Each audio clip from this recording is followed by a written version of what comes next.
Hello everyone, कैसे हैं आप लोग। आप सभी का स्वागत है हमारे इस यूट्यूब चैनल पर। तो दोस्तों, जैसा कि इस समय आप सभी लोग यूपी पीसीएस के रिजल्ट को लेकर के यूपी पीएससी आयोग के ऊपर बहुत ही ज़्यादा नाराज़ होंगे।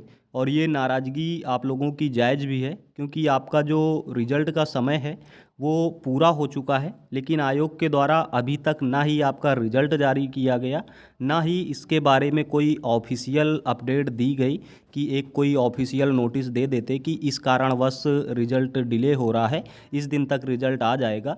तो आखिर अब आप लोगों का जो रिजल्ट है कब तक आ सकता है, या आप लोगों को अभी कितना इंतज़ार और करना पड़ सकता है, इन सारी चीज़ों के बारे में बात करेंगे।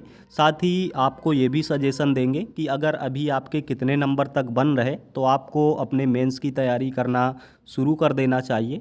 तो सबसे पहले बात करते हैं जिसके लिए आप सभी लोग बहुत ही ज़्यादा परेशान हैं कि आखिर जो आपका रिज़ल्ट है ये आप लोगों को कब तक आपको आपका रिज़ल्ट देखने को मिल सकता है। तो दोस्तों, जैसा कि आप सभी को मालूम है कि नॉर्मली हर बार जो आप लोगों का यूपी पीएससी के द्वारा जो आपका प्रोसेस अपनाया जाता था रिजल्ट के लिए, हर बार यही प्रोसेस रहता था कि आपकी आंसर की आने के जस्ट 45 डेज के अंदर आपका रिजल्ट डिक्लेयर कर दिया जाता था, जो कि आप लोग देख भी सकते हैं। हर बार ये लोग आप लोगों की चीज़ें बिल्कुल टाइम से कर रहे थे। 2023 में भी इन्होंने सारी चीज़ें टाइम से की। आंसर की 17 मई को आई, 26 जून को रिजल्ट आ गया। यानी कि इसके पहले 2023 में इन्होंने 45 डेज के अंदर रिजल्ट डिक्लेयर कर दिया। 22 में भी इनकी चीज़ें आप लोगों की सारा टाइम से हुआ। 22 में भी आप लोग देख सकते हैं, तब भी बिल्कुल आपका अच्छे से टाइम पे रिजल्ट जारी किया गया। 16 जून को आपका आंसर की आया, 27 जुलाई को रिजल्ट आ गया विद इन 45 डेज के अंदर।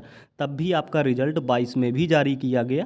इसके पहले भी आपका सब कुछ ठीक चल रहा था, लेकिन आपका 2024 वाला जो एग्ज़ाम हुआ इसका रिजल्ट अभी तक आपका जारी नहीं किया गया, जबकि आपकी आंसर की 25 दिसंबर को आ गई थी और 45 डेज के अंदर आपका रिजल्ट अगर आता तो 10 फरवरी के पहले पहले आपका रिजल्ट डिक्लेयर कर दिया जाना चाहिए था। लेकिन आयोग ने अभी तक आपका रिजल्ट जो है वो डिक्लेयर नहीं किया। तो क्या इसकी वजह है, क्या कारण है, आयोग की लापरवाही है या सच में कोई ऐसी मजबूरी है जिस वजह से रिजल्ट डिक्लेयर नहीं किया जा सकता। इन सारी चीज़ों के बारे में अगर बात करें तो दोस्तों, इसका सीधा सीधा कारण आपका ये है कि जैसा कि इस समय आप लोग देख रहे हैं कि यूपी पीएससी आपका कोई भी एग्ज़ाम कुछ भी आप लोगों का ढंग से नहीं करा पा रहा है। कोई भी एग्ज़ाम कराता है तो उसका रिज़ल्ट टाइम पे नहीं दे पाता है, या आप लोगों का बहुत सारे एग्ज़ाम ही हैं जो पेंडिंग में पड़े हुए हैं। तो यानी कि इनका कोई भी काम ढंग से नहीं हो पा रहा है। सारा सब कुछ ये लोग चौपट किए बैठे हैं। कुछ भी ये लोग टाइम पे सही से नहीं करा पा रहे हैं। अगर कुछ कराते भी हैं तो उसमें भी कुछ ना कुछ गड़बड़ियाँ सामने आ जाती हैं, जिस वजह से इनको उसमें भी काफ़ी सारी दिक्कत होती है।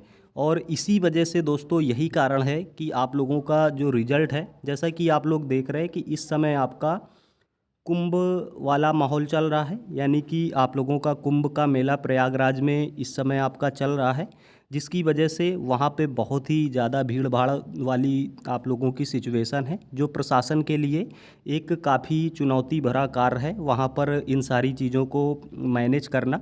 और यूपी पीएससी के ऊपर जो छात्रों की नाराज़गी है पहले से ही आप लोगों की दूसरे एग्ज़ामों को लेकर के, या वैसे भी यूपी पीएससी आयोग के प्रति इस समय छात्रों की नाराज़गी काफ़ी ज़्यादा है।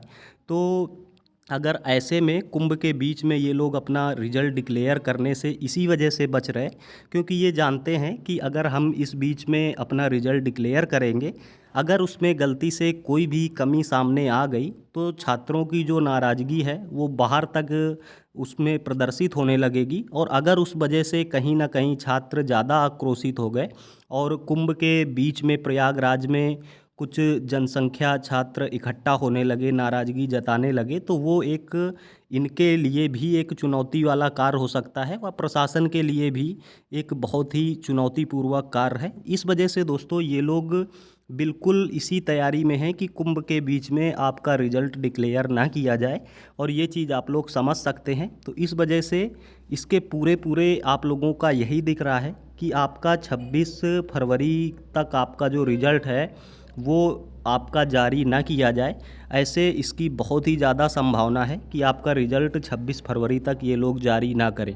अगर इनको आपका रिज़ल्ट जारी करना होगा तो ये समझ लीजिए कि आपका मंडे ट्यूसडे, अगर अगले आप लोगों के 2-3 दिन के अंदर आपका रिज़ल्ट डिक्लेयर नहीं किया जाता है तो आप लोग दोस्तों ये चीज़ बिल्कुल समझ लेना कि अगर अगले 2-3 दिन के अंदर आपका रिज़ल्ट नहीं आता है तब ये लोग 26 फरवरी के पहले फिर आपका रिज़ल्ट किसी भी हालत में नहीं देने वाले। अगर ये लोगों को आपका रिज़ल्ट देना होगा तो 20 तारीख के पहले पहले आपका रिज़ल्ट दे देंगे, नहीं तो फिर ये 26 के बाद ही आपका रिज़ल्ट जाने वाला है। ये चीज़ आप लोग समझ सकते हैं, क्योंकि ये लोग कुंभ के बीच में कोई भी रिस्क नहीं लेना चाहते हैं, क्योंकि इस समय आयोग के प्रति बहुत ही ज़्यादा नाराज़गी है छात्रों में। ऑलरेडी बहुत ही ज़्यादा छात्र आक्रोशित हैं आयोग से, आयोग के सभी कार्यों से। तो ऐसे में ये लोग जानते हैं कि बड़ा एग्ज़ाम है, इसका रिज़ल्ट अगर डिक्लेयर करेंगे और कुछ ना कुछ उसमें कमी खामी निकली तो आयोग की उसमें बहुत ही ज़्यादा फजीहत होगी। और इस समय अगर छात्र आक्रोशित होंगे तो प्रशासन के लिए भी एक चुनौती भरा कार्य होगा कुंभ की वजह से। तो दोस्तों इस वजह से यही चीज़ अभी तक निकल कर सामने आ रही नहीं, और कोई भी दोस्तों ऐसी सिचुएशन नहीं है। आप लोग यहाँ पर देख सकते हैं कि 2023 में इन्होंने टाइम पे रिज़ल्ट दिया, 22 में जब आप लोगों की कोविड जैसी भी आपकी कोविड वाली थोड़ी सी सिचुएशन चल रही थी 22 तक, तब 22 में भी रिज़ल्ट टाइम पे दिया, 23 में भी रिज़ल्ट टाइम पे दिया, तो 24 में ही आपका रिज़ल्ट क्यों डिले कर रहे हैं? तो इसकी यही आप लोगों की सिचुएशन जो समझ में आ रही है, ये आप लोगों का कुंभ की वजह से ही व आयोग के प्रति छात्रों की नाराज़गी की वजह से ये लोग आपका रिज़ल्ट अभी डिक्लेयर नहीं कर रहे, क्योंकि इनको बहुत अच्छे से मालूम है कि अगर कुछ भी गड़बड़ी निकली तो वो चीज़ उस सिचुएशन को प्रयागराज में अगर छात्र इकट्ठा हुए या कुछ भी हुआ तो संभालना इनके लिए पॉसिबल नहीं हो सकता। वो चीज़ फिर बहुत ही ज़्यादा एक चुनौती भरा कार्य हो जाएगा। इस वजह से ये लोग रिस्क लेने से बच रहे। हालांकि दोस्तों मैं ऐसा बिल्कुल भी नहीं कहूँगा कि कुछ आपके रिज़ल्ट में गड़बड़ी या कुछ ऐसा कुछ देखने को मिलेगा ही। ऐसा कोई आप लोगों का ज़रूरी भी नहीं है कि कोई गड़बड़ी आप लोगों की हो ही, लेकिन एक इनके अंदर डर व एक रिस्क ये लोग नहीं लेना चाहते। तो ये चीज़ आप लोग समझ गए होंगे। बाकी आपके रिज़ल्ट से रिलेटेड कोई भी नई जानकारी, नया अपडेट जैसे भी सामने आएगा तो हमारे चैनल में उसकी जानकारी आपको सबसे पहले प्रोवाइड करा दी जाएगी। और दोस्तों अब बात करते हैं कि आप में से किसको किसको मेंस की तैयारी अपनी शुरू कर देना चाहिए। क्योंकि दोस्तों इस बार आप लोग देख सकते हैं कि जैसा कि जिस हिसाब से आपके पेपर का लेवल था, उस हिसाब से अगर मैं बात करूं अभी के हिसाब से कि आपके कितने नंबर तक बन रहे, तो आप अपने मेंस की आगे तैयारी करना शुरू कर दीजिए। तो अगर बात करें जनरल व ओबीसी व ईडब्ल्यूएस कैटेगरी के कैंडिडेट की, तो ये मैं आपको एक आइडिया दे देता हूँ कि जनरल, ओबीसी व ईडब्ल्यूएस कैटेगरी वाले जितने भी कैंडिडेट हैं, अगर आप लोग 100 नंबर के आसपास पहुँच रहे हैं, 100 प्लस माइनस इसके आसपास अगर आप लोग पहुँच पा रहे हैं या 100 प्लस नंबर तक आपके बन रहे, तो आप लोगों को मेंस की तैयारी बहुत ही अच्छे से करनी चाहिए। क्योंकि आप लोगों का चांस हो सकता है आपका कट ऑफ क्वालिफाई होने का। बाकी अगर बात करें एससी व एसटी कैटेगरी के कैंडिडेट के लिए, तो आप लोग अगर 90 प्लस या 90 के आसपास पहुंच रहे हैं, 90 नंबर के आसपास पहुंच रहे हैं, तो आप लोगों को भी अपनी मेंस की तैयारी शुरू कर देना चाहिए। क्योंकि आप लोगों के लिए भी ये एक अच्छा स्कोर हो सकता है। बाकी आपके रिजल्ट से रिलेटेड कोई भी नई अपडेट, कोई भी नई जानकारी जैसे ही सामने आती है, हमारे चैनल में सबसे पहले उसकी जानकारी आपको प्रोवाइड करा दी जाएगी। उसके लिए आप लोग इस चैनल को सब्सक्राइब ज़रूर कर लें। और मिलते हैं दोस्तों अगले वीडियो में किसी नई जानकारी के साथ। तब तक के लिए जय हिंद।